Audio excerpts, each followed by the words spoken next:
Community Action News with Rick Godley, CAN. Remember, when you can't, maybe together we can. Community Action News, CAN. Rick Talk.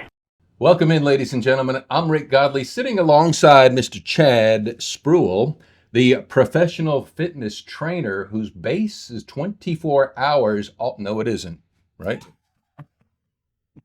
Oops. Hey, Walker. It's him, dude. But that is marketing, top of mind. You know what I mean? And so, anyway, am I turning red? Okay. Take two. Welcome in, ladies and gentlemen. I'm Rick Godley, sitting alongside Chad Spruell, the professional fitness trainer, land-based, all-hour fitness in Ruston. And I've been going there for a little while myself, and I get to see the Natty Dread guy out there gingerly walking his clients around. And I said, you know what? I'd like to find out a little bit more about your story. So he got out of his training facility to come here so we can find out more about who he is, what he does, why he does what he does, and maybe you can benefit from it. How's that? Is that a good synopsis? That sounds great. Well, thanks for watching, folks. We'll see you next time when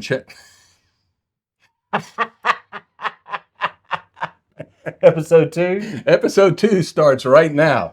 No. All right. Well, take us back. I see you out there, physical trainer, PT. What it is, why do you do what you know? What do you do out there with whomever you do? Because I see you, but I'm not a client of yours because I'm doing whatever I'm doing. What are you doing out there? Well, I'm taking a person that has certain goals, and I try to lead them to get to those goals, whatever that may be. All right. So that's not as easy. Well, it is as easy as that, but they have to work it out. That's why it's called working out. But let's talk. I mean, does a person know what their goals are when they start?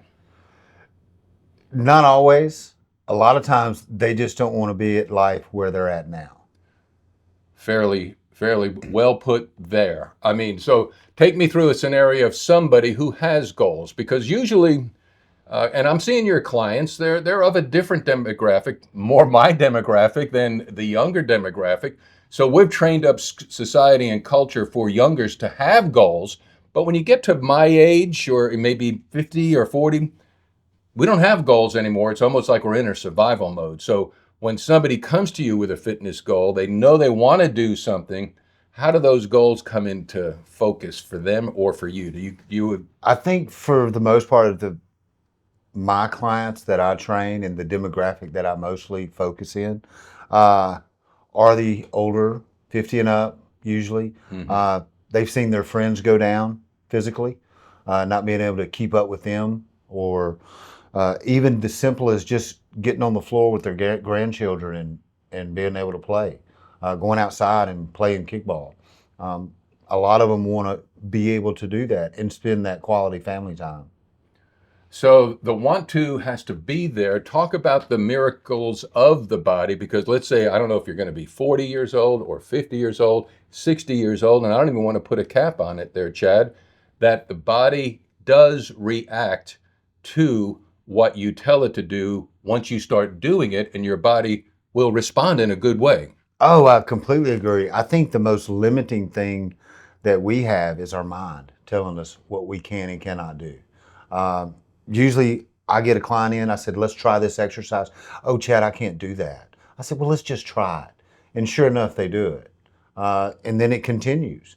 I had a lady the other day lifting some weight, some shoulder presses over her head. And she goes, Chad, this is too heavy. But by the time she got telling me that it was too heavy, she had already done 10 reps. She was already done with her set. Mm-hmm. So I think the mind can be the most limiting factor.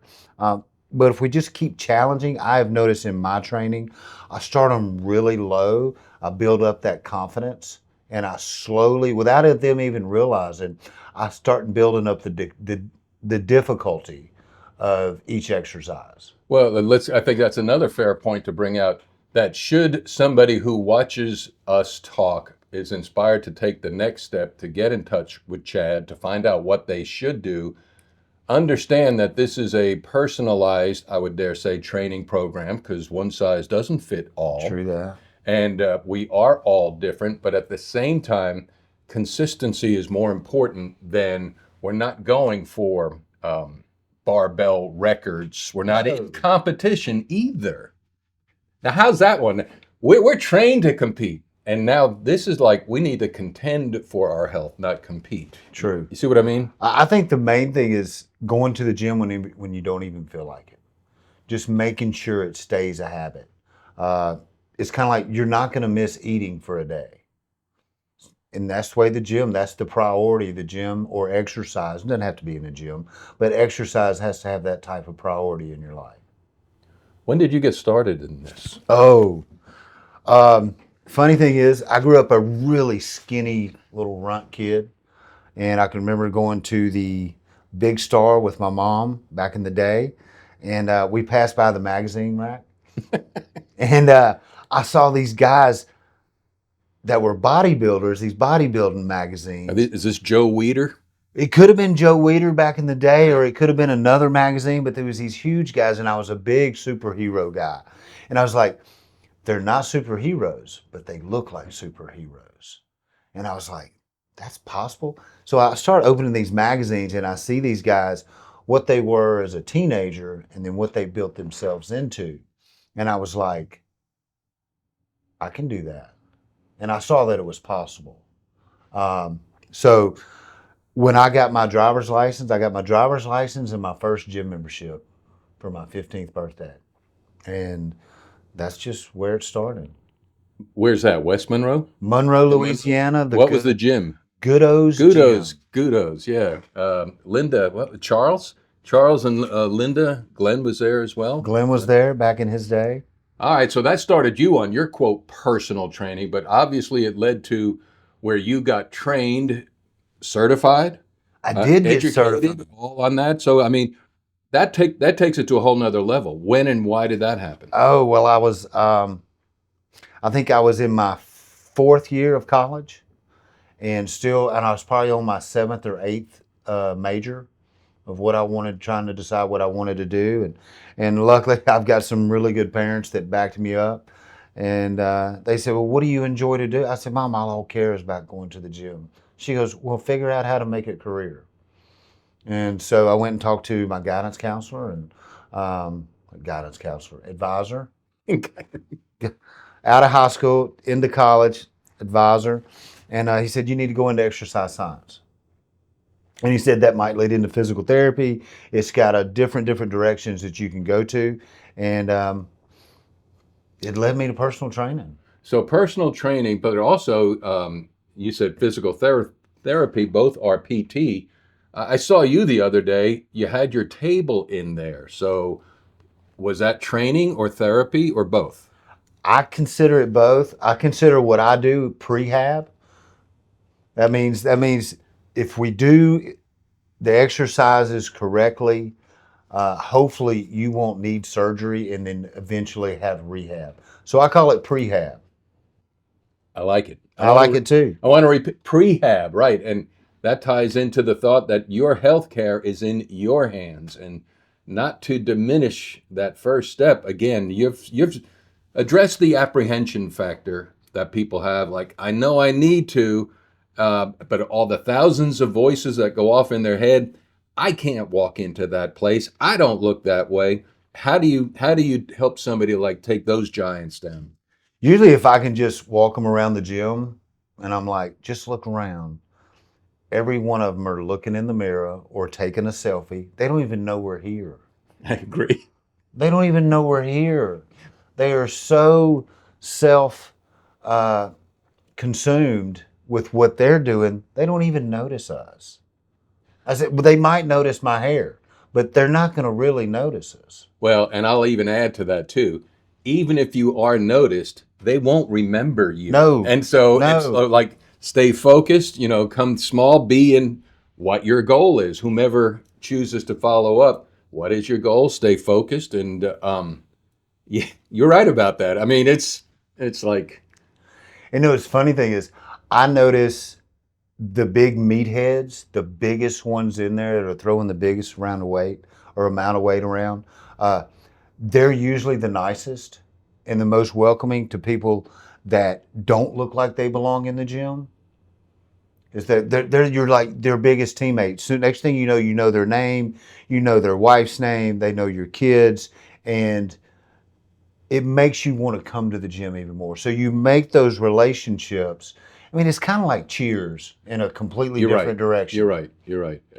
Right. A fraternity, if you will, of, again, strangers being strange, but not for long, because, you start to I get to know one another, right? And finally, like, hey, who are you? Matter of fact, I had somebody this morning said, would you do sit-ups for me? I said, of course. It's 2 for Tuesday. Osmosis. That's right. You stay here. I'll get it. No, Chad Spruell, our personal trainer. If you have any questions, you want to give him a call, 318-366-9514, 318-366-9514. Up on Facebook, you can message him there. Instagram is CS Functional Training. Where'd that idea come from, as opposed to impractical training? No, I consider the training I do as functional. That's things that we do in everyday life. So if I'm gonna pick up something off the floor and put it on the shelf. There's a little bit of legs and hips. There's a little bit of rotation through the torso. Also to lift it up is including the shoulders. So I try to include that type of training, which I consider to be functional. For the individual. For that individual. Everybody's functions are different. Everybody's totally different. You got to be encouraged, because I am, and it depends where you put your focus. That where I'm going with this, if you go to all hours, there is a wellspring, pun intended, of people concerned about their fitness. Mm-hmm. And that's all ages, all stages and phases. Now, if we just spend our whole lives in Walmart, you would think there's a problem. And there is a problem. It's an epidemic. It is an epidemic. But talk about what you see. Is it only because I go there that I see more and more? And I'm talking younger people. Mm-hmm. That it wasn't that way when I was coming up. We went and lifted and did a little bit, but we weren't as committed. I think it's the social media presence of fitness. And there's so much more information where we had magazines we had to look at for, okay, Ronnie Coleman, Arnold Schwarzenegger, he did this workout. Well, now you have this plethora of information out there that it's almost overwhelming. I think that's where a lot of people run into a brick wall. It's like, oh, should I be doing that program? Oh, should I be doing CrossFit? Should I be doing functional training with Chad? Where do I even start? And I tell you what I've noticed. Consistency gets you results. Guess what? Every program works. You just got to work it. Well, that's because you're the one doing it, right? Well, yeah. I mean, every program, you're going to get results no matter what program. You do that P90X. I don't know who wants to train like a SEAL team member, but I don't, because I'm 52 years old. I can't do that kind of stuff anymore, nor do I want to. But it works. Mm-hmm. I mean, who was the guy that used to wear the headband from New Orleans? Richard Simmons? Richard Simmons. Guess what? It worked. Jack LaLanne. I'll date myself. Oh, genius. Genius. The man was a genius. All right. So we talked about goal setting. Everybody's got different expectations. Did they ever talk to you about that? And how do you settle those expectations, adjust them? Because, as you know, if you want to hammer the nail into the wall, you don't hit it once, and it's in there. So expectations for a person. Take us through the Chi-T functional training process of gleaning information. Everybody is different, like Correct. We talked about. If you say you train with me twice a week, that's 2 hours out of a week.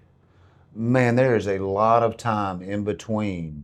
So if you're just saying, hey, I'm training with Chad and 2 hours a week, that's all I need to do, that's not good. You're not going to get where you want to go. There's things you need to do in between seeing me to keep your progress moving forward. Now, not that you won't see progress just 2 times a week. Right. But if we live in a world where we want immediate gratification. Right. So if the more you want that gratification, the harder you're going to have to work. And I always try to tell people, it's much harder to get to your goals than to maintain. Maintain's a lot easier. You got to work your butt off to get to your goals, though, because your body only knows one you. If you've been kind of out of shape and not pudgy, but just out of shape your whole life, your body doesn't know what it feels like to be in shape. So it's got nothing to compare it to. So you have to work towards that feeling, and once you feel that, then that will become the motivation afterwards, because you're actually feeling it, as opposed to thinking, hoping, and praying that if I drink this Diet Coke, it'll all happen and I'll lose weight on that, right? You'll look like the commercials. Is that right? I think so. Wow.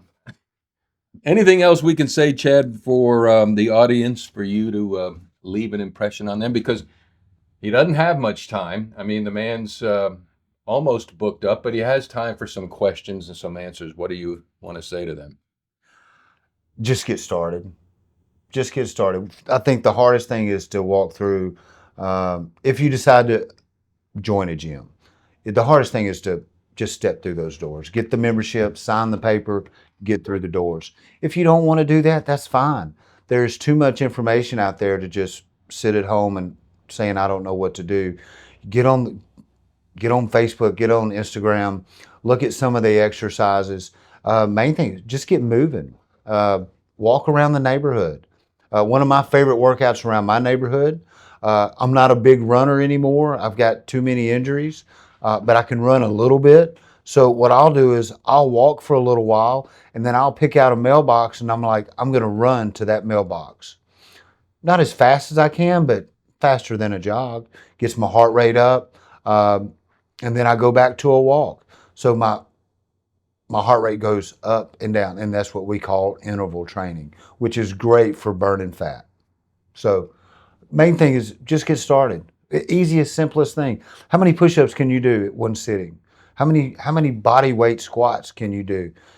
One of my favorite things to do with some of my clients is sit them in a chair, no arms, for 30 seconds. How many times can you stand up and sit down in 30 seconds? And then improve on that. Simple. How important is journaling? You know, I love journaling. Well, and by journaling, I mean, because somebody recording your workout. Exactly. Like, I just ran from one driveway to another driveway. Well, that's so silly. I'm not doing that. No, write it down, because the next. Write it down. And what's so crazy is the phones can track it now. Right. But no, it'll become an encouragement. But I love the pen to paper. Right. There's something magic happens.